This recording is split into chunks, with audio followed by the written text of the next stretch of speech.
આજે તો પાછા અમે આવી ગયા હતા વ્હાઇટ હાઉસે બેડ બનાવવા માટે। તો શું કે મિત્રો, સ્વાગત છે તમારું એક નવા મિની વ્લોગમાં।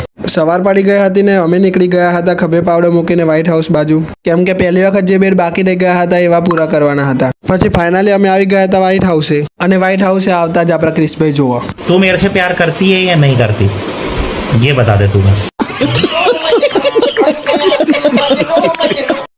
પછી અમે બધાએ બેડ બનાવવાનું ચાલુ કરી દીધું હતું, અને આજે તો બધી છોકરીઓ વચ્ચે એક બેડ આપી દીધો હતો। ફાઇનલી પછી ચા અને નાસ્તો આવી ગયો હતો, તો હું આવી ગયો હતો ચા નાસ્તો કરવા માટે, અને આજે નાસ્તામાં ચા અને બિસ્કિટ હતા, અને આ બધા તો અલગ જ ચા લઈને બેસી ગયા હતા। અલે ચાલો ફટાફટ ચા લઈ લે, નહીં તો પૂરી થઈ જાવ।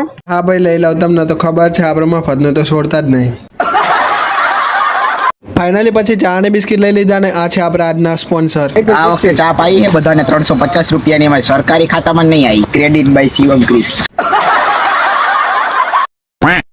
ચા નાસ્તો કરીને પછી અમે લાગી ગયા હતા બીજું કામ કરવા માટે। તમે બધા એમ વિચારતા હશો કે તમે તો કામ કરતા નથી, તો લે જોઈ લો મિત્રો, હું એ કામ કર્યું હતું। ઘર ભેગું થાને ભાઈ। ને આ બાજુ તો આ લોકોને અલગ જ ચર્ચા ચાલતી એવું લાગે। અને પહેલી વખત તો છોકરીઓ બચી ગઈ હતી, આ વખતે ખબર પડી ગઈ હશે કે કેવી રીતે બેડ બને। ફાઇનલી 1 કલાક પછી બેડ બનાવવાનું બધું કામ પૂરું થઈ ગયું, ને પછી અમે નીકળી ગયા હતા હોસ્ટેલ બાજુ। પછી હોસ્ટેલે આવીને સીધો હું આવી ગયો તો મારી રૂમ ઉપર।